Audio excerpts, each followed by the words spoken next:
Salut les amis, très heureux de vous retrouver pour parler du Real et vous le voyez à ma tête. Je suis un homme heureux, je suis un homme heureux. J'ai pris du plaisir hier devant le match du Real Madrid. Et oui, j'étais choqué parce que je ne m'attendais pas à une telle rencontre. J'étais défaitiste et c'était plutôt logique au vu des dernières prestations du Real Madrid. Et je pense que comme vous, j'ai pris une claque, mais une bonne claque, le genre de claque qu'on aime prendre. Et ça fait plaisir.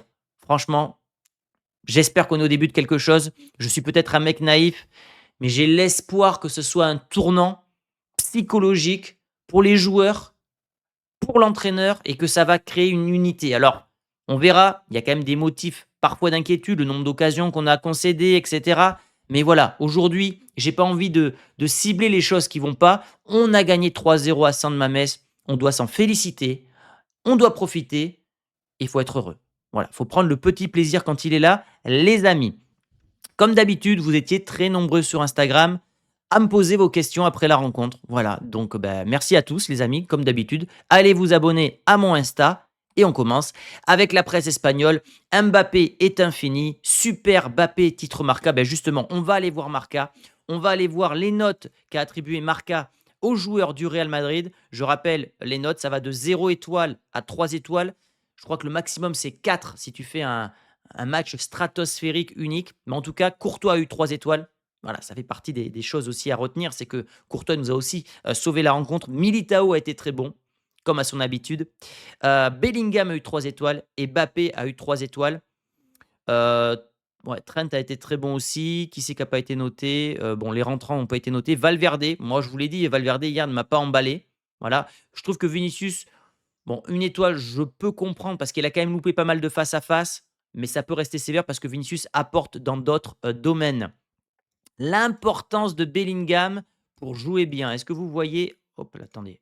Attendez, ça y est, ça bug. Voilà, normalement, vous le voyez. L'importance de Bellingham pour jouer bien. On va en parler de Bellingham parce que vous m'avez posé des questions à son sujet. Et évidemment, Mbappé, on va en parler juste derrière parce que, eh oui, ouais, il est présent. Il est présent et je crois que sur cette page-là, voilà, Mbappé et Cristiano Ronaldo. Voilà, c'est un animal.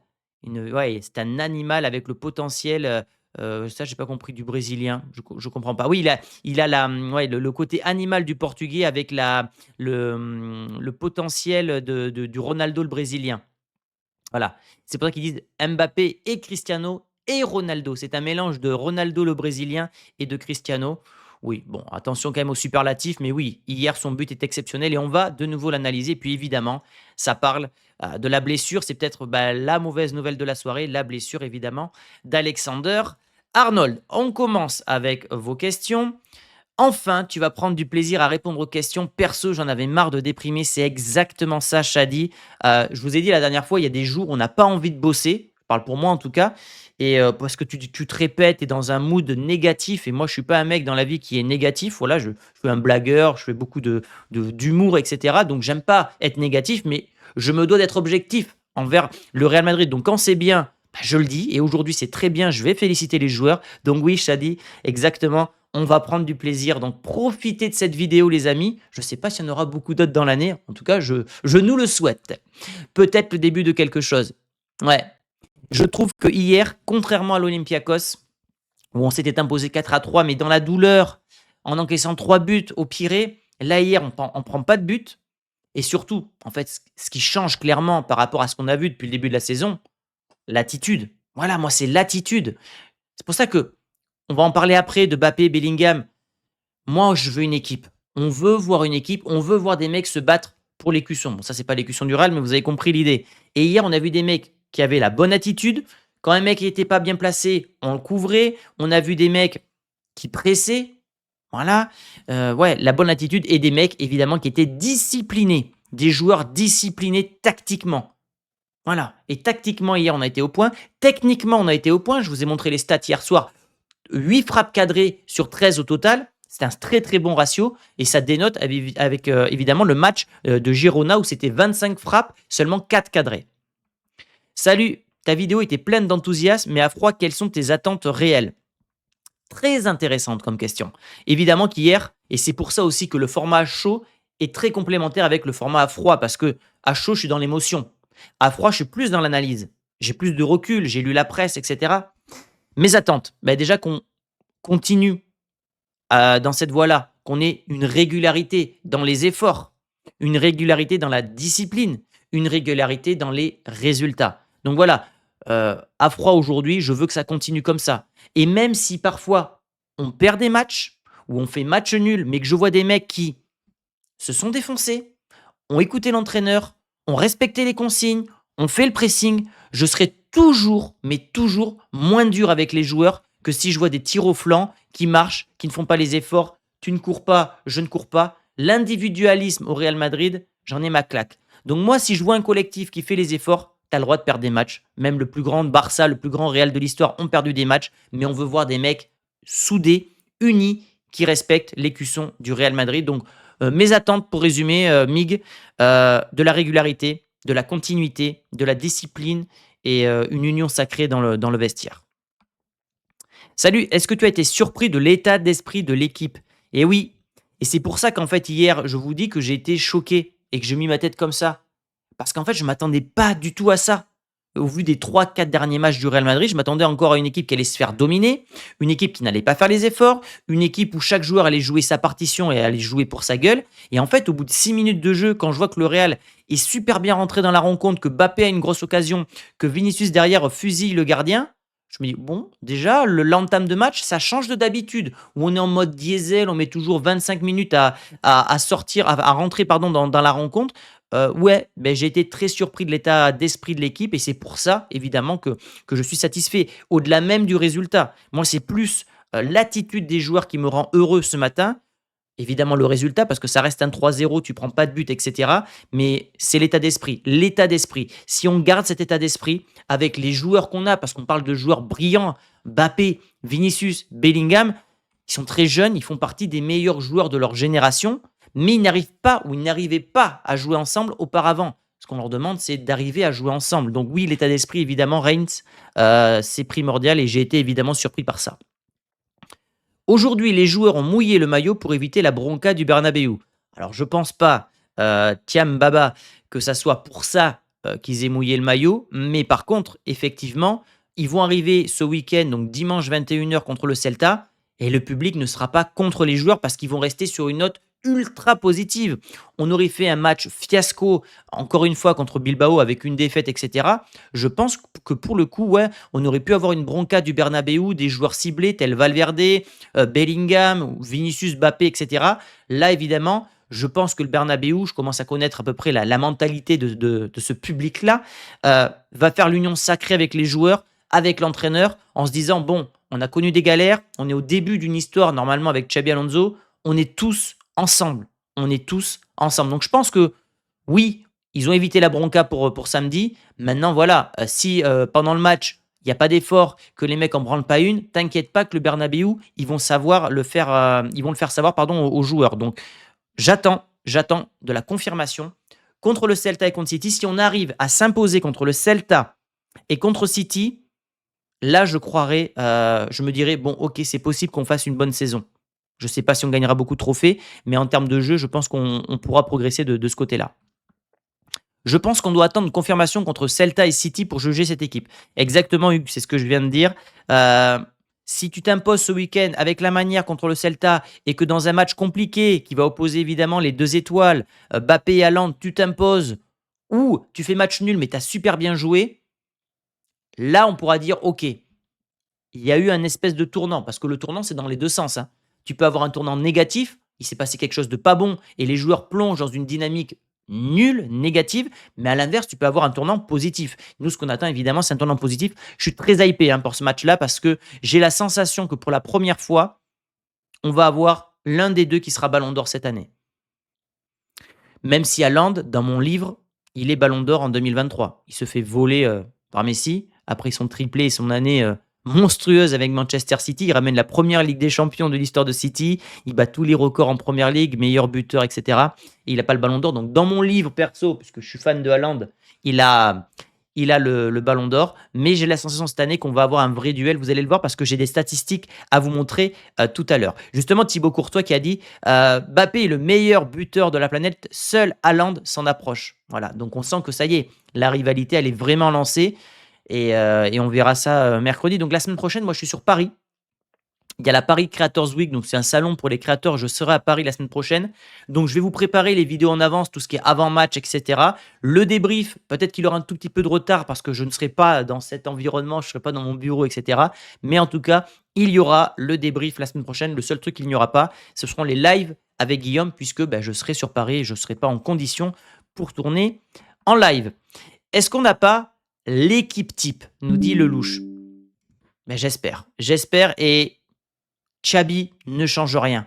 Ne change rien de Xabi. Garde cette équipe qu'on a vue. Ah mince, vous n'allez pas voir la compo, j'ai mal cadré. Alors peut-être qu'en faisant ça, est-ce que vous l'avez ou pas? Non, vous l'avez encore moins. Bon, mais c'est pas grave, je me suis trompé. Donc Courtois dans les cages, Carreras, Rudiger, Militao, Trent pour la défense. Ça ne doit pas changer, même si Trent est blessé, on va en parler tout à l'heure. Milieu à 4, Bellingham, Kama, Tchouaméni, Valverde et attaque à 2, Vinicius, Mbappé. Xabi Alonso ne doit plus changer de composition. Tu dois garder maintenant un socle solide, un socle fidèle pour que les joueurs créent des automatismes. Voilà, si tu veux faire des changements, tu les fais sur des matchs, sur des scores où tu mènes 2-3-0 comme hier. Tu mènes 3-0, il fait rentrer 3-4 joueurs, comme ça tu impliques un petit peu tout le monde. Mais là, sur la composition en elle-même, je suis d'accord. Là, on tient une équipe type, que ce soit défensivement, et on ne doit pas y toucher. Octopus, Thibaut, quel match? Ça y est, le débat du meilleur gardien de l'histoire du Real Madrid. Bon, vous savez, moi, je suis très fan des illustrations un peu comme ça. C'est pour ça qu'il y en a dans mon générique, etc. Et oui, pour moi, c'est Octopus. Alors pour moi, c'est le plus... Alors, je ne sais pas si c'est le plus grand gardien de l'histoire du Real, parce que dans le grand, pour moi, ça implique tout ce qu'il a apporté au club, etc. Et Casillas, de ce côté-là, formé au club, espagnol, il a soulevé la Coupe du Monde avec l'Espagne. Je pense qu'il aura toujours une place à part dans le cœur des Espagnols. Maintenant, en termes de niveau atteint, de prime atteint, pour moi, ça ne fait plus aucun doute que Thibaut Courtois a atteint le plus haut niveau qu'un gardien du Real Madrid n'ait jamais connu. Voilà, ça c'est mon analyse. C'est un petit peu le débat comme Messi, Ronaldo. Messi est peut-être un meilleur footballeur que Ronaldo, mais si tu englobes tout ce que Ronaldo a apporté au football, pour moi, Ronaldo est un plus grand footballeur parce que c'est une icône, parce qu'il y a toute une génération qui veut faire comme lui. Les Haaland, les Mbappé, les Vinicius, les Bellingham, tous ces mecs-là font comme lui et il a modifié tout un sport. Mais voilà, Casillas est un plus grand gardien que Courtois au Real Madrid, mais Courtois a atteint un plus haut sommet en termes de niveau. Regardez cette manchette, franchement, cet arrêt-là est extraordinaire. C'est un arrêt à la Neuer, une espèce de manchette extraordinaire. Franchement, Trent nous a fait vraiment plaisir. Un de ses meilleurs matchs, mais blessé. Un match extraordinaire et c'est techniquement un joueur qui est vraiment fabuleux, qui a progressé, qui est toujours en difficulté d'un point de vue défensif, mais qui a un toucher de balle qui peut te permettre de jouer un peu parfois comme Kroos. C'est ce que je disais hier dans mon débrief. Et c'est lui qui est à l'initiative du but de Mbappé. Ça, faut pas l'oublier. Alors maintenant, oui, la mauvaise nouvelle, c'est que visiblement, donc c'est sorti ce matin, je n'ai pas la nature exacte de la blessure, mais il ne pourra plus jouer en 2025. Donc pas de Trent contre City, ça fait chier. Ça fait chier parce qu'on se dit, merde, on peut pas avoir le bonheur ultime, quoi. De se dire, ça y est, on a une équipe qui est complète. Donc ça veut dire quoi? Ça veut dire que tu vas devoir rebricoler pour Xabi Alonso, peut-être mettre Valverde à droite. Ça veut dire quoi? Que tu remets Arda Güler dans le centre, mais quand Arda Güler joue, il n'est pas complémentaire avec Bellingham. C'est ça qui est un peu chiant, quoi. Celui qui a le plus perdu, c'est pas Dean. Alors pour moi, il y en a un autre, mais Dean Howsen, oui, est un grand perdant parce que Militao, Rudiger, je pense que c'est une charnière sur laquelle Xabi va beaucoup se reposer, un peu comme Pep Ramos, en moins talentueux évidemment, mais des joueurs qui peuvent faire peur aux attaquants, qui dans le duel aérien, ce qui est une grosse faiblesse depuis le début de la saison au Real Madrid, vont être présents d'un point de vue défensif, mais également sur les coups de pied arrêtés offensifs, les corners, les coups francs, etc. Et sachant que tu as des bons tireurs, bon, Trent est blessé, mais tu as Arda Güler, Mastantuono, ça t'augmente les probabilités de marquer sur coups de pied arrêtés. Donc oui, Howsen, 20 ans, il va devoir regagner sa place. Et c'est aussi la dure réalité d'être un joueur du Real Madrid. Un mot sur la construction collective sur le but de Kama. C'est le plus beau but de l'ère Xabi Alonso. Voilà. Et encore là, je vous mets la fin de l'action, mais au début, il y a plein de passes dynamiques, sans contrôle, etc. Il y a cette ouverture, et c'est pour ça, on va en parler de Bellingham, majestueuse envers Trent. Voilà, connexion anglaise. Trent qui centre pour Mbappé, qui va au duel de la tête. Putain que ça me fait plaisir de voir Mbappé faire ça. Je pense qu'il veut la mettre au fond dans la lucarne opposée parce que Mbappé est un putain d'animal quand il est dans la surface. Finalement, c'est Kama qui la prend et qui marque. On est sur un but monstrueux, magnifique. C'est peut-être pas le plus beau but, comment dirais-je? Le but de Mbappé, le 1er qu'il met, il est spectaculaire, mais le plus beau but en termes de création d'occasion, de construction de but, pour moi, c'est celui-là. Et les joueurs vont devoir s'appuyer sur ça. C'était fabuleux. Et regardez aussi le nombre de joueurs présents dans la surface. Ça dénote avec ce qu'on a vu dernièrement côté Casablanca. Bellingham a clairement montré ce soir qu'il est meilleur à son poste de base plutôt qu'en 10. Exactement, Freddy. Et hier, il a été très bon. Hier, il a été un vrai joueur, enfin une vraie rampe de lancement du Real Madrid et j'espère qu'il va garder ce positionnement, ce qui ne l'empêche pas parfois de se projeter dans la surface, mais il ne fait pas de la surface et du but une obsession. Et hier, j'ai vu un joueur qui a construit le milieu de terrain et pas un joueur qui a été constamment attiré par le but. Moi, Bellingham, je l'ai vu jouer l'année dernière quand je suis allé au Metropolitano, que le Real s'est qualifié avec, vous savez, le tir au but raté de Julián Alvarez. J'étais au stade, j'avais fait un vlog et tout ça. Et ben, je peux vous dire que le joueur qui m'avait le plus impressionné sur la pelouse, c'était Bellingham. Bellingham était le joueur qui m'avait le plus impressionné sur la pelouse, techniquement vraiment au-dessus du lot. Donc quand il se décide à jouer pour l'équipe, ce joueur-là est monstrueux. Et il a dit hier, c'est ce que l'on veut voir tout le temps au Real Madrid en compagnie du monstre, en parlant de Militao. Oui, mais j'espère que voilà, eux aussi vont prendre du plaisir parce que même si Bellingham ne marque pas, je pense qu'hier, perso, il a pris plus de plaisir à jouer pour le Real Madrid que quand il a marqué son but à la dernière minute, la dernière fois, avec un match catastrophique du Real Madrid. Voilà, on peut prendre du plaisir autrement que par marquer quand tu joues au Real Madrid. Et j'espère que ces joueurs-là, il n'a que 22 ans, Bellingham, en ont conscience. Bellingham est le joueur qui a gagné le plus de duels et qui a réussi le plus de tacles hier dans la rencontre. Ouais. Mais voilà, ce mec-là est un joueur qui est capable de tout faire. Il a que 22 ans, il fait partie des meilleurs à son poste, mais il s'était perdu. Et la presse anglaise le taclait beaucoup. Et je pense même qu'à ce niveau-là, Tourelle ne se pose même plus la question. Donc il a besoin aussi de se remettre en question. Je pense qu'il s'est un petit peu perdu avec ses stats, son attirance pour le but, etc. Et donc j'espère que lui aussi aura un déclic d'un point de vue personnel. Salut Thomas, est-ce que Arda n'est pas le seul perdant d'aujourd'hui vu comment l'équipe joue? Alors le seul perdant non, parce qu'on a déjà parlé d'Hausen, mais pour moi c'est le gros perdant. Alors il va rejouer, il a de la chance parce que Arda Güler, parce que Trent pardon, s'est blessé et que tu vas devoir faire redescendre Valverde et que tu vas rejouer, mais à chaque but hier du Real Madrid, zoom sur Arda Güler et il tirait la gueule. Parce qu'en fait, faut se mettre à la place du joueur. Quand le joueur voit que ça joue très bien sans lui, il se dit ça sent pas bon pour moi là. Ça sent pas bon pour moi. Donc, les mecs pensent toujours à leur gueule. Malheureusement, avant de jouer à l'équipe, c'est un sport individuel dans un sport collectif, le foot. Et hier, le gars qui a un ego, hein, il a un gros ego, Arda, il s'est dit bon, compliqué. Et surtout qu'hier, quand tu vois le match de Bellingham, bah, tu vois que la palette technique, elle est beaucoup plus complète du côté de l'anglais, dans le jeu sans ballon notamment, que Arda Güler.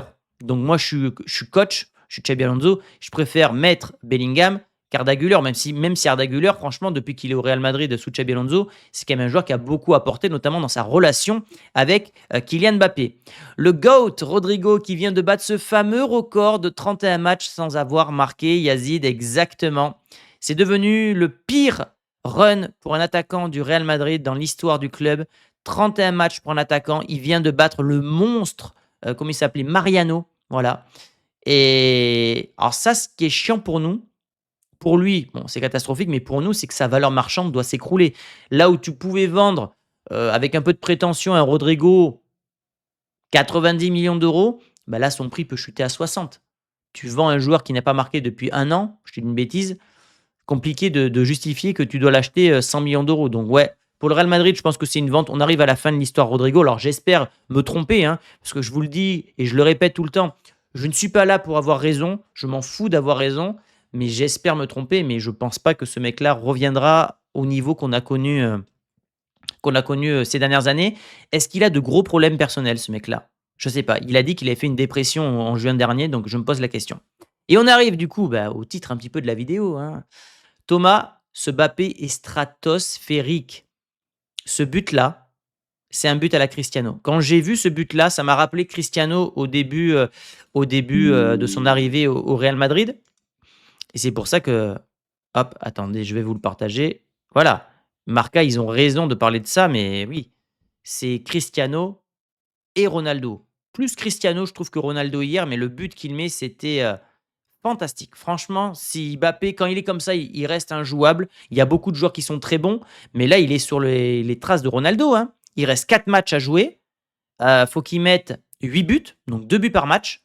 Ça ferait 70 buts pour Mbappé, ce qui serait un total jamais atteint pour un joueur du Real Madrid. Et au 21e siècle, il se classerait deuxième. Il y a juste Messi qui ferait mieux. Donc là, on est sur quand même quelque chose d'historique. Maintenant, je ne vais pas renier ce que j'ai dit précédemment, notamment sur TikTok et Instagram. Moi, les 60 buts, ça me fait rien s'il n'y a pas de titre derrière.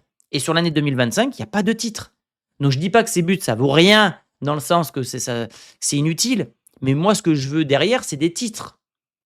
Je préfère qu'il marque 40 buts et qu'on gagne tous les titres possibles, plutôt que 70 buts et qu'on gagne aucun titre. Parce que moi, je suis d'abord un supporter du Real Madrid avant d'être un supporter de Kylian Mbappé. Mais c'est vrai qu'il est en train d'écrire l'histoire.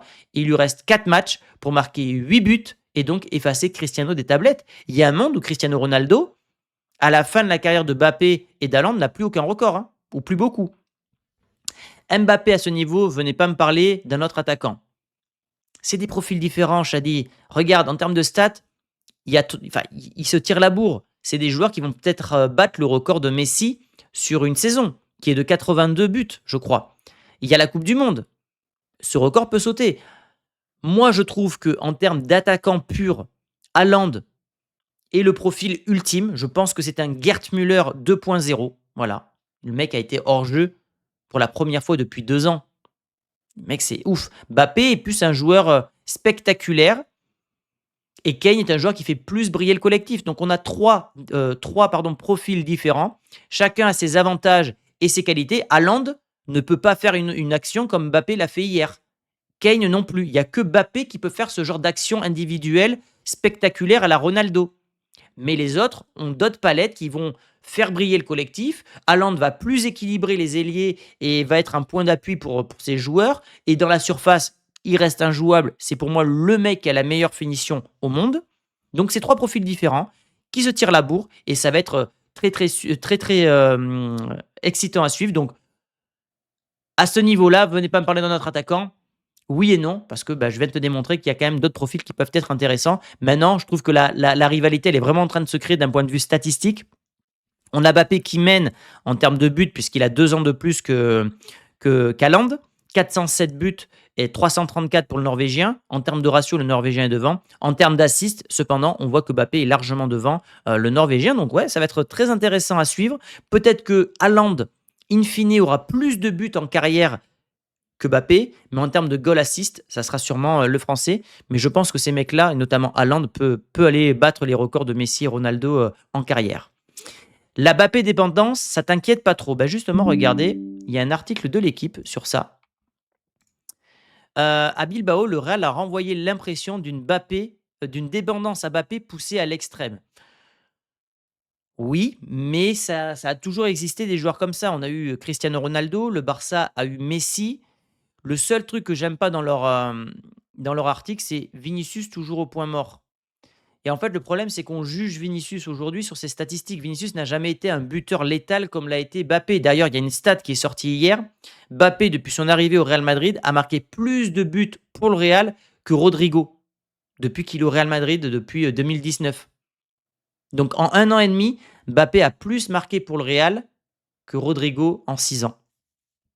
Donc c'est pas le même profil, mais Vinicius, il apporte beaucoup plus dans la différence. Beaucoup plus dans la différence. Aujourd'hui, on a un joueur qui est sur des standards à la Cristiano. Je ne pensais pas connaître ça de mon vivant. Et pourtant, Mbappé va sans doute effacer Ronaldo sur l'année civile. Peut-être pas sur le total en carrière. Quoique, s'il continue à tourner à 60 buts par année, oui, il peut potentiellement aller chercher les records de Ronaldo. Ça me ferait quand même un peu mal. Mais oui, il y a une dépendance, mais tu es aussi dépendant d'un Courtois. Tu es aussi dépendant d'un Vinicius pour faire la différence. Tu es aussi dépendant parfois d'un Bellingham dans la création. Donc, je trouve qu'on veut trop en faire. Et puis, l'équipe est un média français aussi. Donc, ils exagèrent un petit peu là-dessus. Mais dans la finition, dans le pourcentage de buts inscrits par Mbappé, avec le rapport sur le nombre de buts inscrits par le Real Madrid, oui, il y a un pourcentage qui est très élevé. C'est aux autres joueurs aussi de prendre leurs responsabilités. Donc, oui, il est en mode bestial.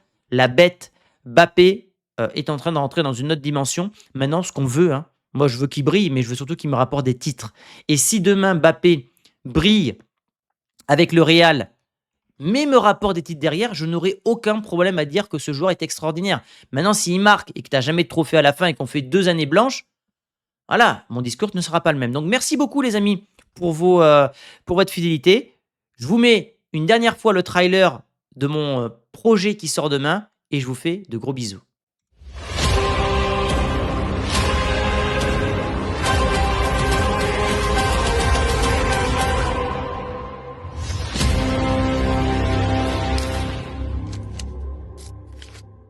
Soyez au rendez-vous, je compte sur vous les amis. Ciao.